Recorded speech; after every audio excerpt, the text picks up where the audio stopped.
Okay, I'm going to try using this format. I've been using it for various other things in the last few days. I'm going to try using this format to do something a little different. I'm going to talk about something nice. I'm going to talk about something pleasant.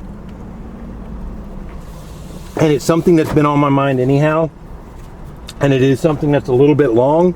So I think I'd prefer to do it this way rather than trying to type it. And that's a lot of people. And this started kind of heavily as Disney Plus launched. And now we've got the new HBO service that's launched. And now we've got advertisements for Peacock that's coming. And amidst all of these announcements are a lot of like really weird announcements. Some of them not weird, but a lot of announcements about certain things that are going to be exclusive and how they're going to be exclusive. Like, for example, things that on the surface of it don't make sense. You know, if you're a fan of British television, for example, BritBox sounded like it was going to be great. Well, what you didn't know when you were getting BritBox was that a lot of the things that you associate with British television are also kind of locked up under Acorn. So if you're a fan of, say, Blackadder, oh, well, BritBox is great. And if you're a fan of Doctor Who, BritBox is great. But if you're a fan of the Sharp series or Lovejoy, you're going to have to get Acorn. So your British stuff is a little split up, but it's not too bad. They're not too expensive. But all of a sudden, out comes the announcement that, oh, wait, all of the new Doctor Who, starting with Christopher Eccleston, that's going to be on the new HBO service. So, and it's going to be exclusive to them. So all of a sudden you're like, wait a minute, if I'm a big Doctor Who fan and I love Doctor Who, I can have BritBox to watch old Who, but I have to get HBO to watch new Who? Oh, well, that kind of sucks. Or things, you know, and this was even before this new HBO service launched, but they had announced something about getting hold of South Park. And there's actually, if you go out and you look on your Roku, or it's even a channel that you can get through Amazon, there's actually a Comedy Central streaming service. And there's a lot of decent stuff over the years that has been on Comedy Central. Some of it has actually run enough seasons that you can get a good weekend binge on if you wanted to. You know, you've got the old Daily Show and the old Colbert. You've got really weird stuff that had kind of a niche audience, like Drawn Together. Reno 911, 911. But, you know, most of the time if you say Comedy Central to people and you ask them, you know, a television show on Comedy Central, they're going to say South Park. South Park's not on the Comedy Central streaming app. It's been on other services, and now it's going to, I believe, HBO.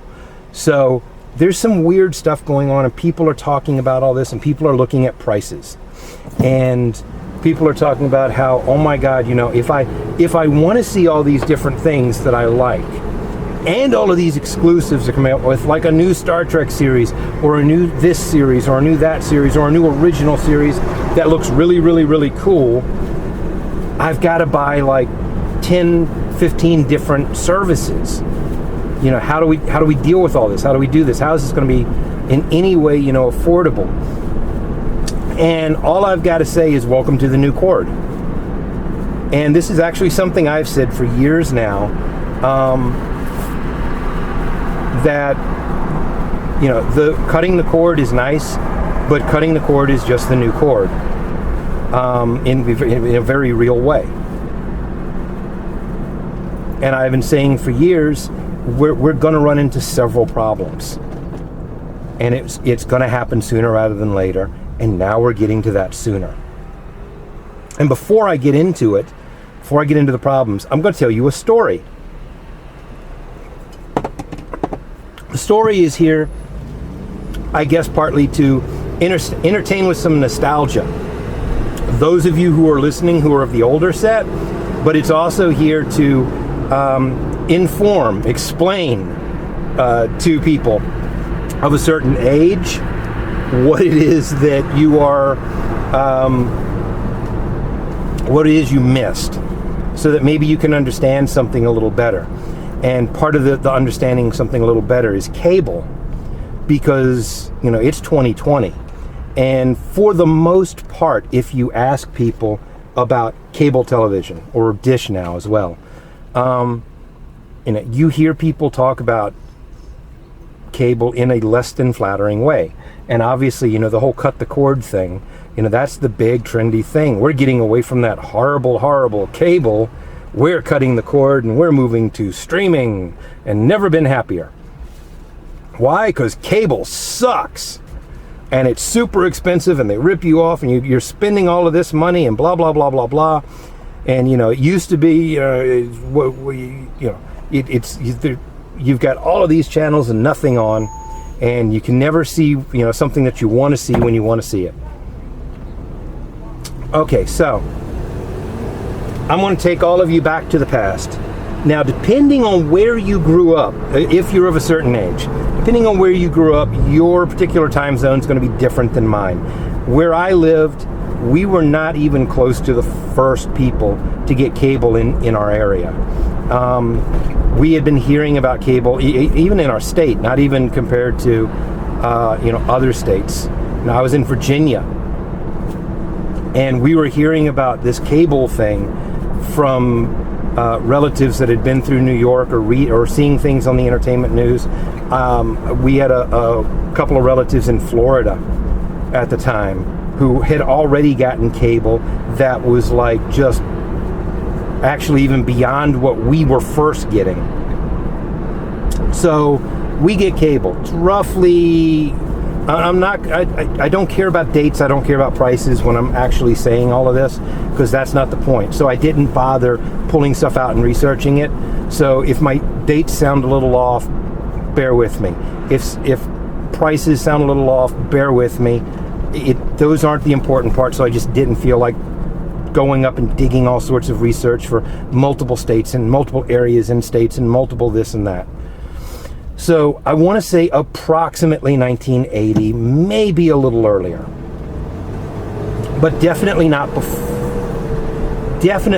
later than that. We're in Chesterfield, Virginia, and I want to say it was Comcast comes in, and we had heard about cable. As I said before, we had heard about this thing called cable, and all of these huge numbers of channels and all of these things, and you could watch all this cool stuff everywhere. So, but my mother and my father were still kind of maybe not too sure about that. And then some of my father's co-workers got cable, and some family friends of ours that lived a few blocks down got cable. And my mother and my father saw it, and it's like, oh, so some of this stuff is really nice. This is really kind of cool. And they talked about the price, because since they weren't really 100% into, we're going to grab this as soon as, they hadn't been looking at the price, and they were told, well, we're paying X amount a month. And there's like there's these 3 specialty channels. This was, tell you how far in the distant past this was. We had a specialty channel called The Movie Channel. It was a premium channel. You had to pay extra money for it, and there was only one channel called The Movie Channel. It wasn't this thing they slapped a bunch of them, Movie Channel East, West, up, down, left, right, and all of this crap. So you had 7 or 8 channels called The Movie Channel this, all in this one tier that you weren't actually having to pay extra for just those channels. You had the Movie Channel, HBO, and I want to say Showtime and not Cinemax, but it might have been Cinemax. But we only had the option for the 3 of them at the time. And I want to say they were premium channels, so it was about $10 a month, I think. And a little bit later on, there was the premium channel that showed up that a lot of people wanted to get, but didn't admit they wanted to get, and didn't admit they had, because eventually they rolled out like a Playboy premium channel. But that's neither here nor there, and not really important to the story right now. But all I'm going to say is, for a lot of people, when it comes to the premium channels, including Playboy, toothpick or paperclip, you know what I'm talking about.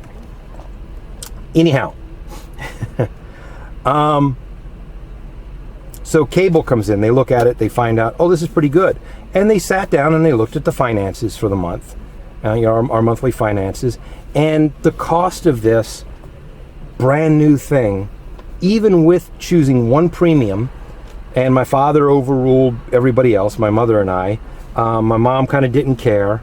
I was big on boxing, but this was back in the day, cable hadn't taken over, so you could get on the weekends, Wide World of Sports and the major boxing, a lot of the major boxing events you could get on network TV. So, but HBO was already trying to put together kind of like exclusive to HBO packaging that would make them like a sports thing. So the sports that they liked, that they had on, I was a fan of. I wanted HBO. We got the movie channel. Not going to complain, I didn't have to pay for it, but I wanted HBO, damn it. But anyhow, so they looked at it, and the total cost was not crazy. It wasn't this huge chunk, and it probably did not take as much out of, percentage-wise, out of the monthly budget as what like Dish or cable wrenches out of people's monthly budget these days. So we do the whole thing, we get it. Technician comes in, we get a box. They put the box on the table. Running from the box, and I can't even bring myself to call this a remote control these days, because it was connected.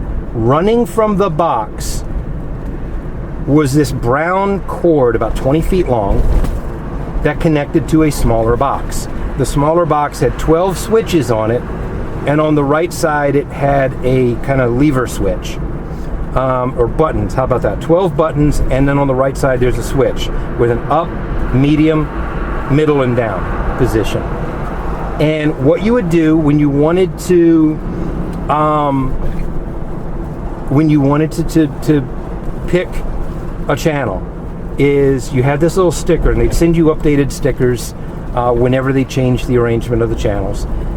You had this sticker, you put the sticker down, and there was enough space in between the buttons where there could be a little box, 3 little boxes in a vertical row, and those would have the channel names. So you would press the button and then move the switch up and down. And it would either be, this button on the up, middle, or down row. So that's how you would pick your channels. And it made this weird metal plonk, plank, click noise all at the same time when you pressed it. So if you've done the math while I've been talking, there's 12 switches, and there were 3 positions, 3 rows. So 36 channels. Now, understand, for those of you who are of a certain age and are going, wait a minute, 36 channels? The hell is that? We had never seen anything like that. Unless you lived in a major city where you might have the ability to pick up, 2 each of your major networks. And of course, during the day, there's some network programming that was carried, but in a lot of certain hours and on the weekends, there was a lot of local programming. So there was a difference to what you could watch. So you would have maybe 4, 5, 6 network channels available to you. And then you might have 4 or 5 VH or UHF stations. VHF is the lower tier, your dial, and then your other dial where you start getting into the high teens and 20s and 30s was your UHF. You might have that in a large city, and then on top of that, you might even have like a couple of educational or college-related channels that you could pick up. And if you knew anybody that lived in areas like that, you were hearing stuff about, you were a sci-fi geek and you had whatever they were willing to play on your local TV, if they were willing to play it. And you've got friends or relatives or friends of friends who's come to town and talk about, one of these big areas and Doctor Who and The Prisoner and Blake 7 and, you know, all of these things that you'd never heard about. And I get to watch, you know, those things anytime I want to. Hey, come on, every day at 6 o'clock, or they come on every weekend. We get like a so-and-so hour long block. And you were just like, whoa. And then along comes cable. And cable in our area, we had 3 networks, because Fox had not come along as a network yet. We had 3 networks, ABC, NBC, CBS, so we had 3 affiliates. And then we had 2 PBS stations and 1 local owned, at that time, UHF station. Later in the 80s, we had a second one. And then the Fox bought one of the affiliates, and then they bought the other one just to shut it down, so we were back to 1, but by then we had cable. But, so, I mean, we didn't have a whole lot of channels. You know, we've got 6 channels to choose from, and this box shows up and it's 36 channels. So it's like, wow, this is, you know, like big living. Let me tell you something about the 36 channels. You had 36 channels, but remember, your local channels are in there. So really, you're only getting 30 new channels. But you got 36 channels on the box. They didn't launch and send you a controller's box that was full. They didn't have 36 channels. They weren't going to send you something they'd have to completely replace if cable got a little bigger and they added another channel in. The reality was a bunch of those slots were empty. So they would just run like weird stuff on them. You know, you'd turn it on, you'd have a blue screen with like red writing on it or yellow writing, you know, telling you, oh, go to channel so-and-so for this, call Comcast if you want this, do this or that. So you didn't have 36 actual channels. Some of those slots were empty. You might have actually had a total, including your local channels, of maybe 24, 26 channels when it started out. But there's more. There were spots you could never actually put a channel on, which they didn't know about until much, much later this got fixed. But for years, particularly in our area, because we were close to all 3 of the major network stations, so we were near their broadcast towers, the insulation wasn't up to snuff for what you see in these types of things now. So the box basically took over for being the switch on the TV. So it did the same thing, but instead of like catching stuff over the air, it went to the main box, and then that kind of distributed it to the appropriate channels on the system, whatever systeming it had inside it. But it still kind of took over and kind of worked, I guess, on the same principle as your regular TV receiver. Because what would happen is, for us, our NBC, CBS, and ABC was 6, 8, and 12.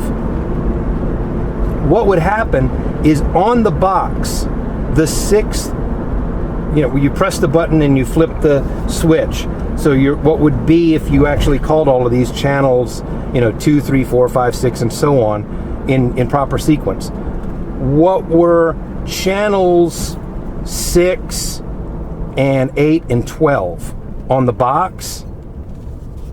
When they first got it, and this was huge kind of uproar, everybody was complaining, because they put one of the early, like, all sports channels on, I think it was slot number 6 or 8.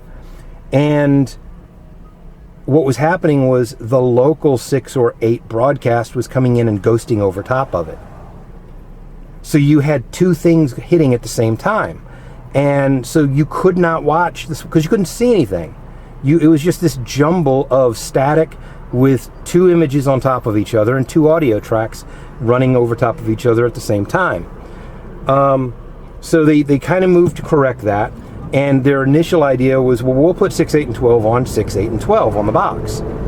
And that didn't work, because if you've got cable and you've got, say, Sirius XM, and you know how the Sirius XM carries the cable news, you can put the cable news on your television, and then you can turn your Sirius XM on, and the audio is out of sync because different delivery systems, so it's different amount of time to go to. And even if you do that with like cable on one TV and Dish Network on the other, same channel, any of the channels, they're not going to play at the exact same time because there's that little bit of a difference. So they tried doing that.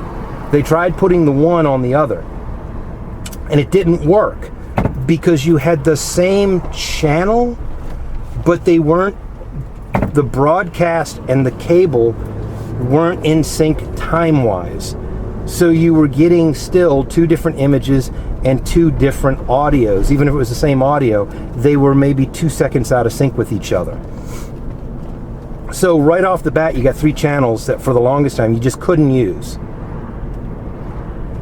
Then, and I apologize to several people that I know who are horror hosts, in our area, some areas had one, some areas had two, but you had to have one. It was part of the original deal for the cable. You had this thing called public access television, still exists. A lot of horror hosts use public access now to have shows on the air. Most people honestly did not care, and a lot of people still don't care about public access.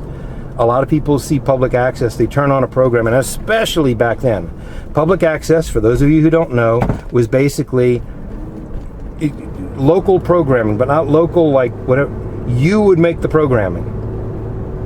So you would have somebody, they would come in, and it would either be a studio, if they could get a studio time, or they would just set up a camera in their garage in a makeshift studio that was poorly lit. They didn't understand how to mic themselves, so the audio was kind of bad, and they would be talking about current events or fishing or auto stuff or collecting or whatever, and you would turn it on, and most of the people were absolutely not people that had any sort of screen charisma whatsoever. So they would try to fix that by having guests on who were also people that did not have any sort of screen charisma whatsoever. So for all intents and purposes, two channels in our area didn't even count as channels. That was the public access channels, because unless you were the friend or family of someone who was on one of those public access shows, you were not watching public access television. If you're keeping account, you're realizing that the reality of cable, this thing that everybody was just having, oh my gosh, this is so wonderful over. The reality is, you started out in an area like mine, you had maybe 6 channels, and cable was really only increasing the number of channels you had to maybe something like 18, 20 at best. But the thing with those numbers that you have to remember is that those numbers aren't all that important, because in a way, kind of like now, you didn't actually even watch all of those. Everybody had certain channels that they really liked and they would watch a lot. And then there were channels that were kind of cool, and then there were channels that there was never anything on that you wanted to watch on those, but somebody else you knew loved it, that channel. So you kind of had a small set of channels that you would watch with regularity. And that kind of makes it sound bad, but if you weren't there, you don't know. That was just, it was, as far as home entertainment, it was unbelievable. It was amazing. It was like nothing we'd ever seen before. And first of all, just the movie channel. Sure, CBS, ABC, NBC would cut deals sometimes, and they would get, the big movie that would come on TV, and it would be edited because, we can't have the bad language or the boobies or whatever else being seen on TV, or the really explicit violence. And then, of course, it would also be edited because they needed to put commercials in it. So you've got commercial breaks, and well, they don't want it to be 2.5 hours. They want it to be 2 hours So, or even an hour and a half. So we need to trim a few scenes here and there to, cut down the time and then be able to put commercials in. So you were seeing, the big movies that were in the theaters. Eventually they would come to TV, but they're in these like chopped up, edited versions. And we didn't have, this is, at the same time, VHS is still in its infancy. Most people didn't have a VHS player in their home. If you had a VHS player in your home, number one, you had a lot of money to spend, or you were big on to do-it-yourself home porn. And VHS players were like gigantic Samsonite luggage. These just gigantic things. And you would have to have them. They were bigger than your TV sometimes. I mean, not in always, but they were wider, flatter. They were wider and longer, maybe like a foot high, than the TV that they were connected to. So, you've got all of this stuff that you could never see. And now with like Showtime and HBO and the movie channel, you can see movies. You may have to wait 6 months, sometimes a year, but you could see movies just the way they were shown in the movie theater. Obviously on a smaller screen, sound isn't quite as good, but you could still see them. And if it was a movie that you really, really liked, it was guaranteed it would play maybe 10, 15 times in a month, and you could catch it probably 5 or 6 of those times and watch it multiple times. And as the movie channel, HBO, Cinema, Showtime are all in their infancy, and they couldn't immediately launch with, the top blockbuster films, they kind of padded their programming so you would get a lot of the best films from the last few decades. So a lot of films that maybe you hadn't seen in years, particularly if you were, of the age where you were actually the one paying the bills in the house and paying for the cable. Here's these movies from the 40s, 50s, 60s, 40s, 50s, 60s, and maybe early 70s that you had seen that you just had not seen in years. And oh my gosh, here they are. They're playing. And I can watch them. And here are more of them next month and the month after that. I've told my wife or my friends about this, but they've never been able to see. No, you've got to go see. You come on over, or turn it on your. You got to see this. And even the non-premium channels were kind of like that, because cable, when it started, it didn't have original programming, like Monk or things like that. There was no, this cable channel has created a cable channel production deal, and they've got channels that are or programs that are being made exclusively and originally for them. Most of the early cable channels, they had a reasonable budget, but they weren't huge. So what they were doing is mostly they were getting the best of yesteryear. Whatever the best of yesteryear was. The movies, TV shows, comedies, dramas, whatever. So they were pulling out all of these channels, some things you would have seen on your local UHF channels, things like the old war shows like Rat Patrol or Hogan's Heroes or stuff like that, or Andy Griffith, that was a perennial favorite for UHF channels. But there were a lot of shows and movies that you just were not seeing with the limited television that you had pre-cable. And now all of a sudden, you could see them anytime you wanted. That's what it felt like. Yeah, no, it was not like streaming where you go in and anytime you actually want, you watch this thing. But particularly for some of them, if 2 or 3 channels picked up the same shows from yesteryear, odds were good. You had like options during the day. You could see it a few times a day, or you could see it when it fit your budget, your schedule. And we'd never seen anything like that before. And it was, by the way, the best of the best a lot of times, because you're getting cable in like the very end of the 70s, the beginning of the 80s, There are decades of television and movie prior to that point that is out there.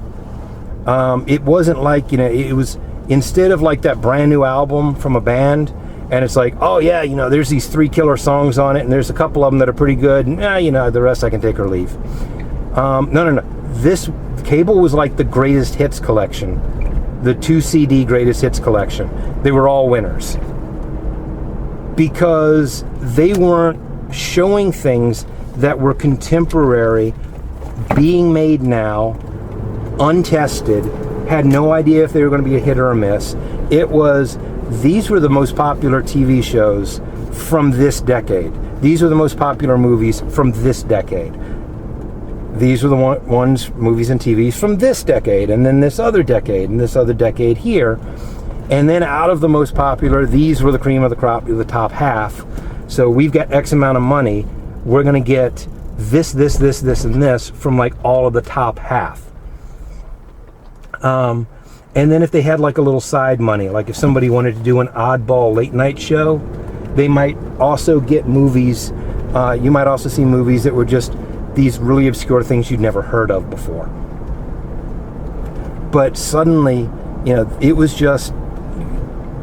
like nothing anybody had seen when it came to home entertainment. You could see the best of the best, and there was always something on, and it was always funny, or it was always engaging, or it was always thrilling, whatever it was. And you could just bounce a couple of channels, and if something was on that was good but it just wasn't to your tastes, oh, no problem, you just click a few buttons and you found something that you can watch, because there's always something on, and there's always something good on. So that's the birth of cable. And that's why people were just so over the moon about cable.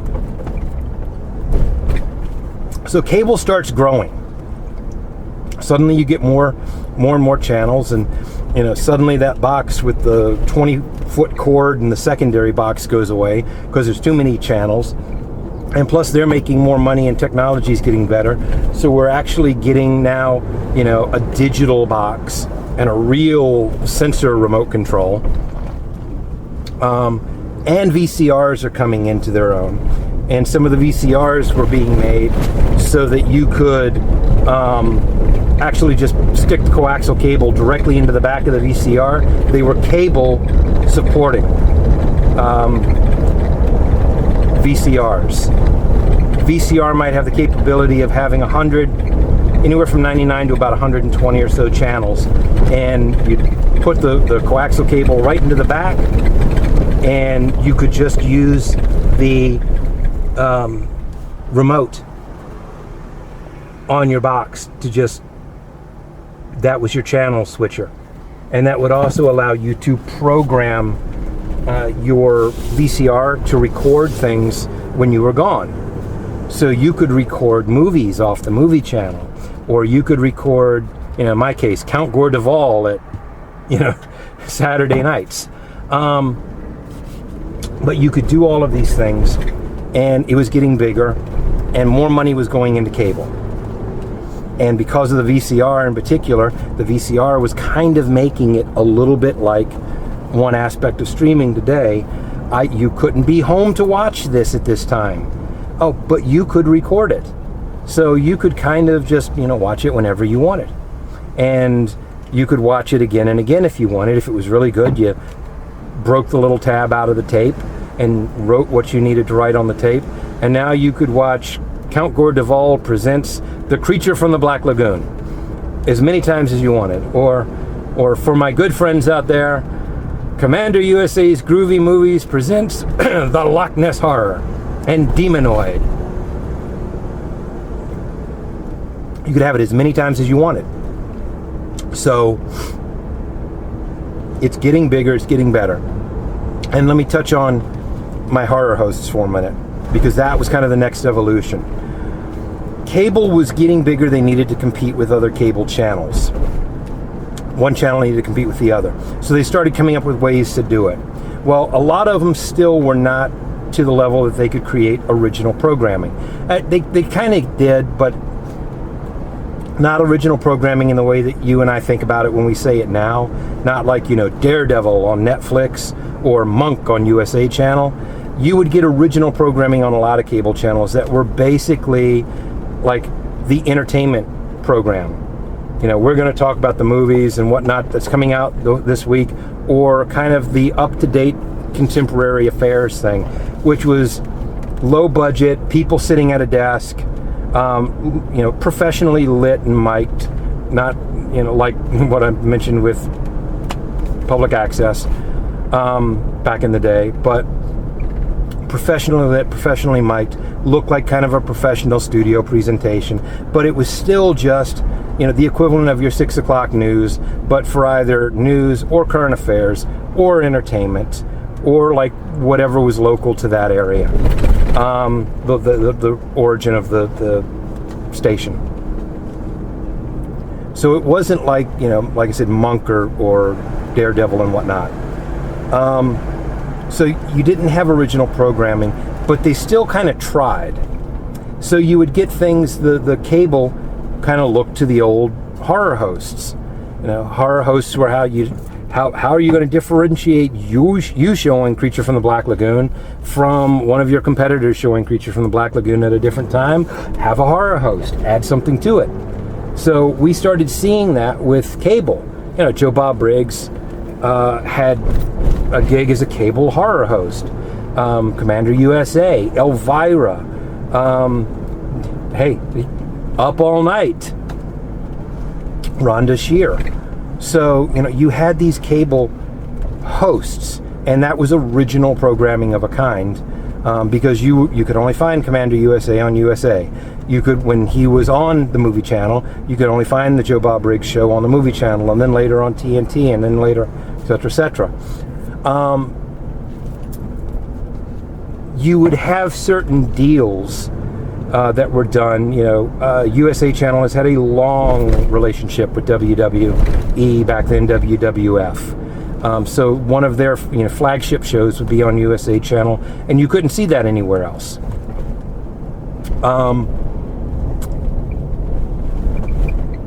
And then you got something where they started doing something that actually was very much mirrored by Netflix. We did a show. We were talking about the Loch Ness Horror on the Simon Horror Podcast, and if you go and listen to that, you can hear all of my friends yell at me a lot for making them watch the Loch Ness Horror. But we watched the version on YouTube that was the Commander USA hosted version, and whoever put that up there, they put it up there with commercials intact. So there were all these commercials for products and things, and also shows that were on USA Channel. And they referenced some shows that I'd completely forgotten about, including one with Don Adams, Maxwell Smart, Get Smart, with Don Adams, but where he was working in a grocery store. And it was the USA Channel's so-and-so, such and such, whatever the hell it was called. And I was like, oh, that's interesting. I didn't remember USA Channel trying to do like original programming like that. They had, the kind of, opinion stuff or contemporary entertainment stuff, and game shows. God knows, lots of game shows. Channels were doing game shows, but I didn't remember that, so I went and I looked it up. And it was billed by the USA Channel as the USA Channel, blah, blah, blah, this, but it wasn't. The USA Channel made a deal with a Canadian company who was making this show. It was a Canadian TV show. It actually ran for more seasons in Canada than it did in America. But the USA Channel had the exclusive American broadcast rights. So you could only see it on the USA Channel. And there were a couple of other things that they did that were similar to that. Kind of like Netflix has a few originals that they're not originals. They are the exclusive North American distributor for streaming or broadcast for these things. And similar to when Sci-Fi Channel started doing Sci-Fi Saturday Night, the Sci-Fi Channel Saturday Night original movie. Well, one of the Sci-Fi Channel original movies that I saw that I actually was like, ooh, that's actually good, and I wanted to get way back when. I wanted to get, if I could find it, was Dog Soldiers, which was not made by Sci-Fi Channel. They made a deal, we'll have for a time exclusive whatever for this. So they were doing a lot of that. And the USA Channel did a branding technique that may have been one of the most genius of all of them, because it's still talked about today. There are fans that love it, and it was called Night Flight. Night Flight was this incredible, just amazing late night viewing experience. It was unlike nothing else you would see on television. But the only thing the USA Channel actually created that was exclusively theirs was the bumper bits and the Night Flight packaging and whatever. The rest of it was the animated shorts that you might see, foreign, domestic, old stuff, whatever. Those were not made for or by the USA Channel. Neither were the movies, neither were the crazy Japanese TV shows or the other things.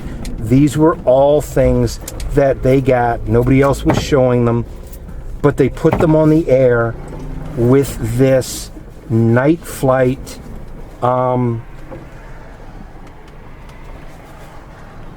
packaging. And Night Flight was an exclusive USA Channel deal. And so it was something, it was branding. It wasn't until later that we started seeing things like Dream On and Sex and the City and Stargate and et cetera happening.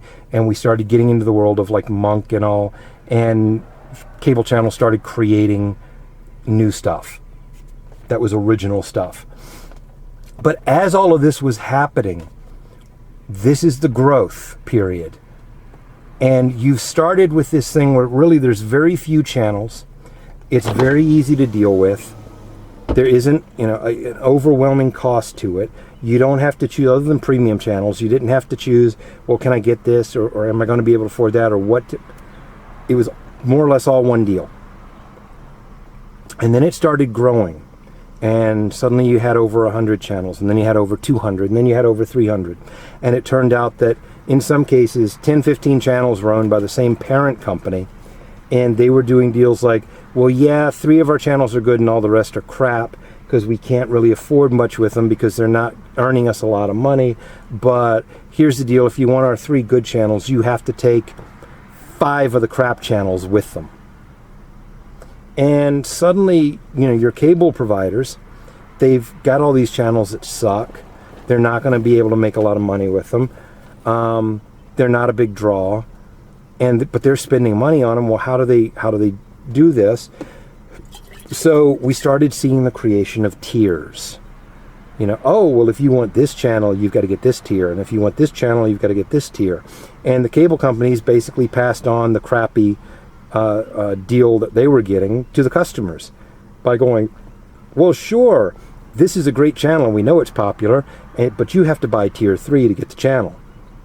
And if you buy tier 3, you'll get this channel and this channel that are really popular, and then you'll get these 5 or 6 channels that just absolutely blow.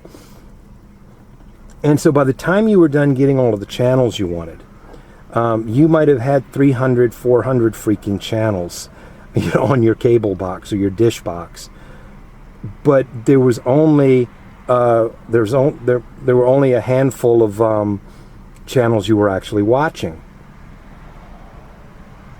and so you ended up paying what seems like a deal nowadays, $100 or so a month for all of these channels, just so you could watch 10 with any regularity and probably only 5 with any real regularity.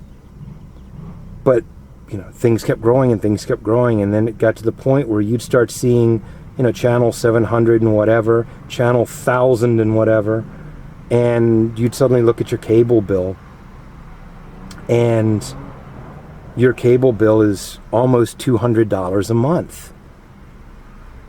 And people were like, oh my God, this sucks. This is horrible. Cable sucks. But cable was the only deal in town.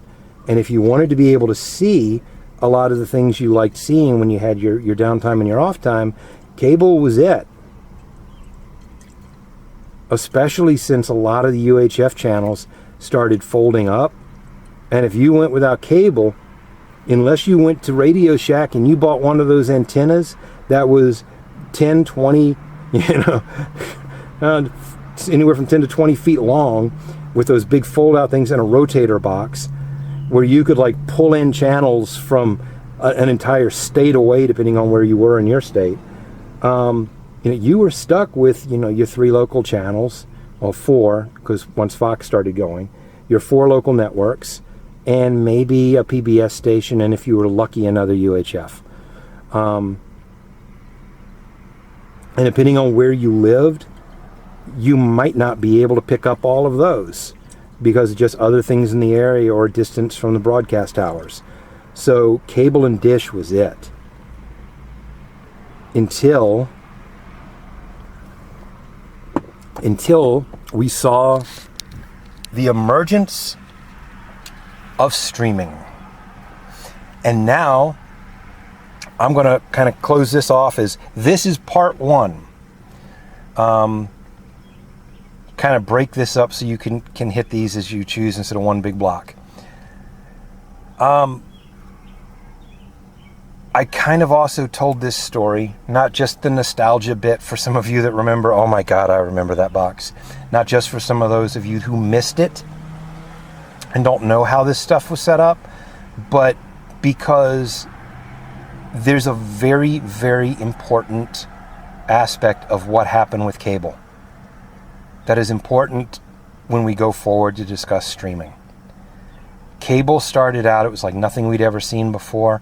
There was very few channels on your cable box, but it was like the greatest hits collection. It was the best of all time. All of these different entertainment options. All of them so cool. The greatest hits of the past, plus some really cool stuff you'd never heard of. And seemingly unlimited access to it, even though you couldn't just go in and start whenever you wanted to. And that was the start of cable, and that's what got people hooked on it. And then you slowly got into, well, we're going to get into creating original content. And then you slowly got into, that's going to be part 2. So look for it. Look for part 2. I'm going to try to do all of these at the same time and put them up at the same time, so shouldn't be any wait. And hopefully catch you for part 2.